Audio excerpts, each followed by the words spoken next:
modern cars have a lot of really cool technology in them, some of which includes some things that make them a little bit less fun to drive, but stuff like my Mark 7 GTI, which to me is modern, but is in fact almost 10 years old, are lacking what we would consider creature comforts now.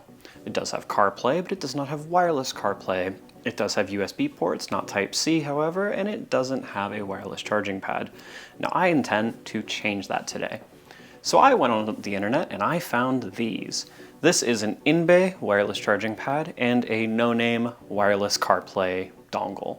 And today, I'm going to show you if either of these products are actually worth your time, as well as how to install them in your car. One is a lot easier than the other. I will be very upfront with you. First things first, we are going to look at the Inbay wireless charging pad. Now, if you have a Mark 7 GTI, Golf, All-Track, whatever, anything in the Mark 7 generation running on the MQB platform, you will have seen this before if you ever traveled around the various aftermarket sites. This thing is very common. It is a very common mod, but I don't see a lot of people talking about them when it comes to installing them and actually living with them. Now, first things first, I would like to point out that this is a very thin wireless charging pad. There is a lot of coil on the back here, or at least there's a lot of PCB, but my phone, which is a 14 Pro, sticks off the end and also overlaps the side. So we'll be seeing if this actually works in my car here in a couple seconds. But why would you want this? If these cars have been out for 10 years and people have been living with them pretty happily, why would you even care about something like this? Well, that's because some people, like myself, don't really like wires. Anywhere I can get rid of them, I do. So something like this is fantastic. The problem is just adding this doesn't help you at all. You do still need a wire to do CarPlay in the car, which is where something like this comes in handy.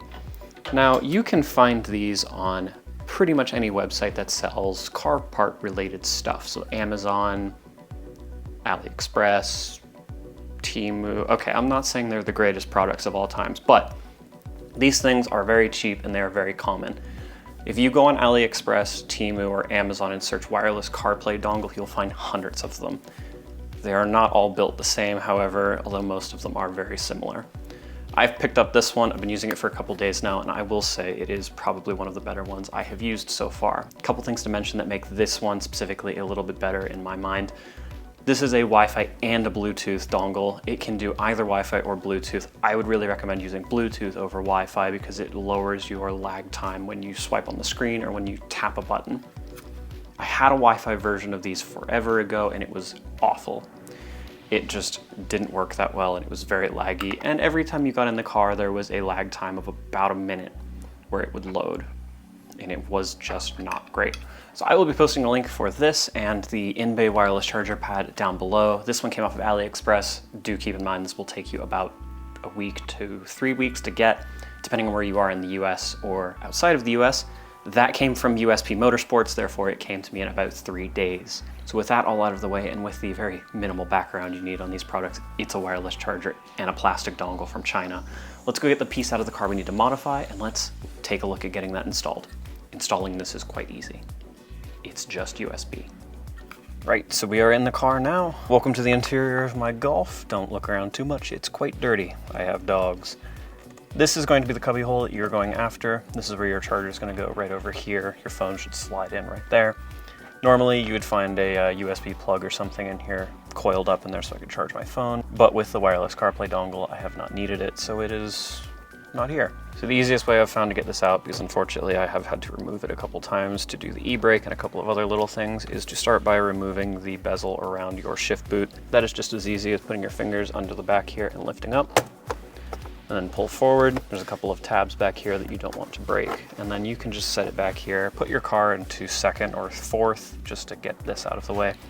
If you have a dual clutch, good luck. Next, what you're going to want to do is pull this down just a little bit and reach your hands up under here. Be very careful, these are just plastic clips and can break. And then just apply a little pressure until it breaks free. Maybe a little bit more finesse than that, but that will do us just fine. Then you're just going to need to finesse this out from underneath here. There's clips up here that it's going to want to latch into, and it sort of goes up underneath this part of the bezel for the radio. Put this somewhere safe, don't break it. Now this part's pretty easy.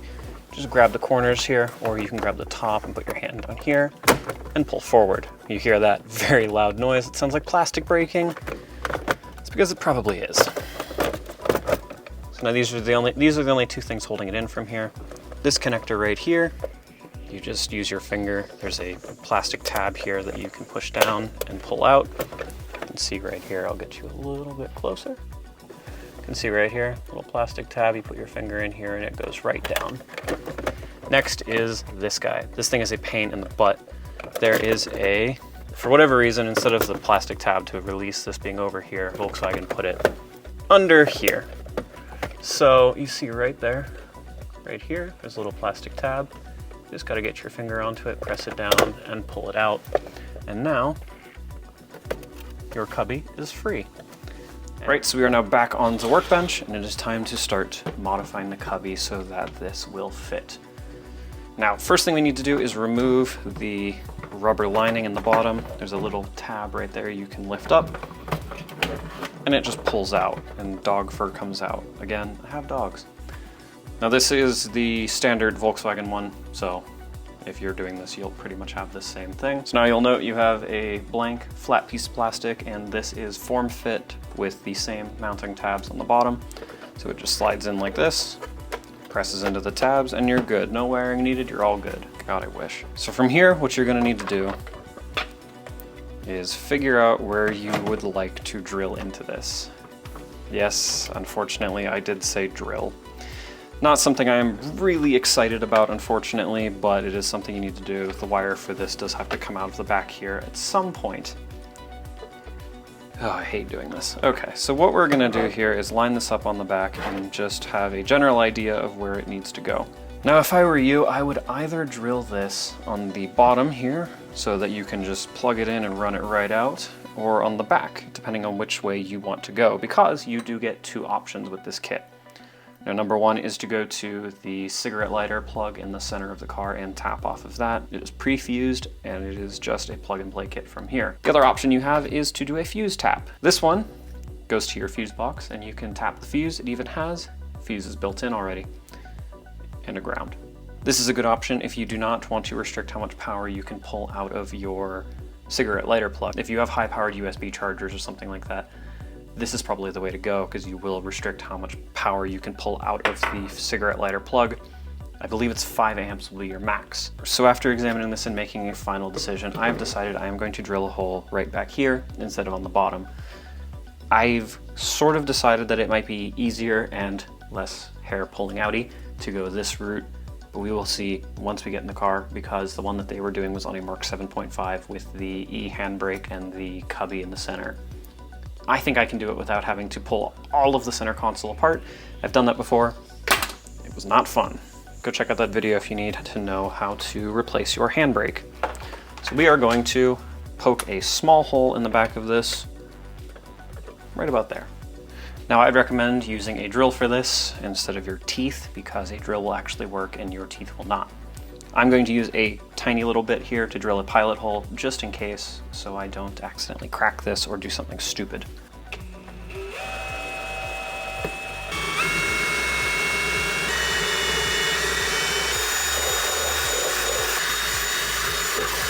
Now, since I am an American, I just had to keep stepping up until I found one that fit. And the bit that ended up fitting was a 3/8.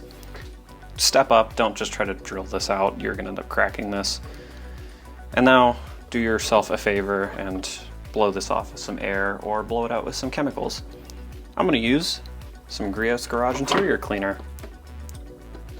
because it's currently in my queue for a product review. So now, let's go put this in the car and let's wire everything up. Righty, so first things first, this is your crap storage next to the steering wheel, and it is also the cover of your fuse panel. So what you're gonna do is take your hand, press in on the sides, and try not to break anything, and just pull it down. Again, using a little bit more finesse than I did, and maybe remove the quarters as well. At this point, I decided it was going to be easiest for me to video by taking apart the dashboard and the center console. Even though I had decided that I didn't want to do this, it was going to be virtually impossible to show you what I was doing without it. I will link in the top right hand corner if you would like to do the same, however I will not be giving you the step-by-step in this video. Check out the handbrake install where I do all of this again.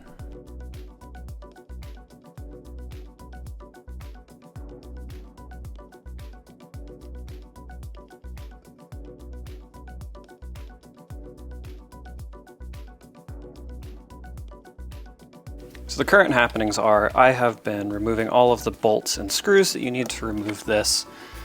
However,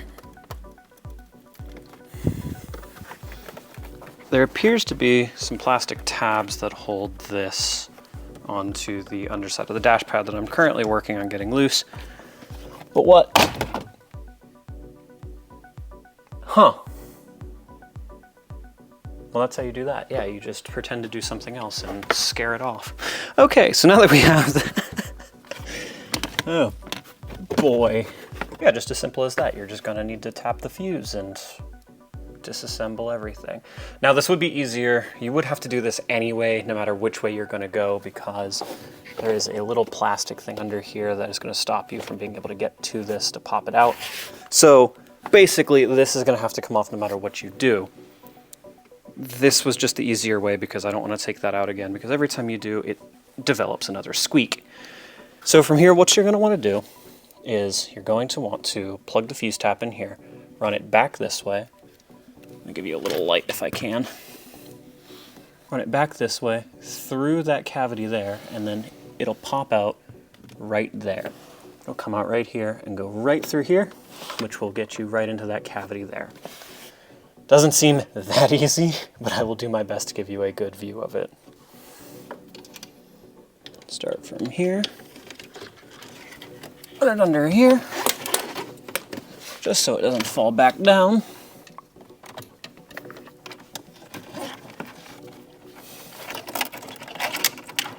Let go. So now, I'm gonna go in here. I'm going to reach my hand through the gauntlet of fire. Oh, too far.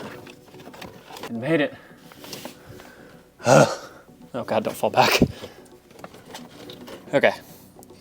So you see it made it here? Now let me show you how I did that. So basically what I did, so you see there's the end right there. I ran it through there. I brought it, get out the way. I ran it through there. You see it goes under steering column right there, and it pops out right underneath the dash right here and goes behind that plastic panel, back through there and out through the cubby hole right there. So now from here, you can take your fuse tap, make sure the fuses are aimed towards the steering column, make sure you're not in your own light, just insert it and press it in. So now this is firmly in here and it will not ever threaten to come out. This is your ground, and it needs to go up on this bolt right here. Sorry, there's no light up there. It's just not possible. So now this is the bolt that you're going to need to get to for your ground. I'm going to do that off camera because I could not imagine how I would ever show you that. Then we will do reassembly and see if everything worked. Boy, do I hope so. I don't want to do this again. All right, so while I have everything apart still, but I have the cubby back in place with the charger on it, I'm going to drop my phone on and see what happens. I said, and see what happens. Oh, we have a blinking light. I'm assuming that means it can't get contact.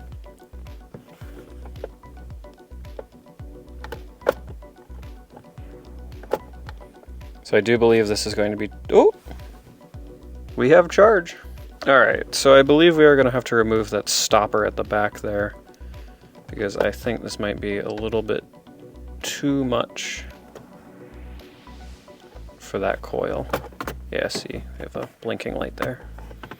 Almost as if it can't get a good contact. So I'm going to remove this and we are going to go take that off and see if we can do anything about that. Alrighty, so I removed that little stopper up here that I said was probably going to be a problem. Let's reinstall this and see what we can do. Alright, and I'm going to pull the slack out of it here. I'm doing this by pulling on the other end of the cable. Probably a better way of doing that, but this is what we have for now. All right, so phone. Oh, I guess I have to turn the car on, hey? All right, car's alive. Hey! Phone's charging. And with that like that, now this will close. And you can see, yep, we have a little amber light there. And if I pull that off, yep, you can see the charging indicator up there. Let me bring you down here. Maybe it'll make it a bit easier. Phone goes in. You can hear the little thing. See down there, there's a little amber light up. And if I pull this out real quick, you can see that it still said 70% charge up there. So this does work if you have a larger iPhone. You do just have to do a little bit of modifying. So now I'm going to put the rest of the car away and we will wrap up this idea. Thought this was going to be easy. So with all of that in the car now and working, all we need to do now is test it. Unfortunately, one test isn't going to be enough. As you saw, it did work once I removed the little stopper from the back. That said, I will let you know later on this week if it continued to work. I do have a bit of a worry that it might not be quite up to the task for what I'm going to be doing, but I will let you know. Tune into Instagram, Twitter, or TikTok, which will all be linked down below, as well as all of the products I used in this video, to see if I post anything about it working or not working. Join me for the next couple of weeks as I run through the list of parts that I have bought for the Mark 7, including some performance parts for future upgrades. That said, we also have a new car coming. I am reshooting a video for it. I already have a couple of mods for it and some fixes. So, thank you all so much for watching. Don't forget to like and subscribe. If you are a new viewer, go check out another video, leave a comment. Tell me what you think the new car is. If you're a returning viewer, do the same. If you work with me on this channel, do not spoil it. I swear to you, don't. But with all that said, thank you all so much for watching. Returning viewers, you make this all possible. But as always, peace out, everyone. I swear to God, don't say it, don't spoil it.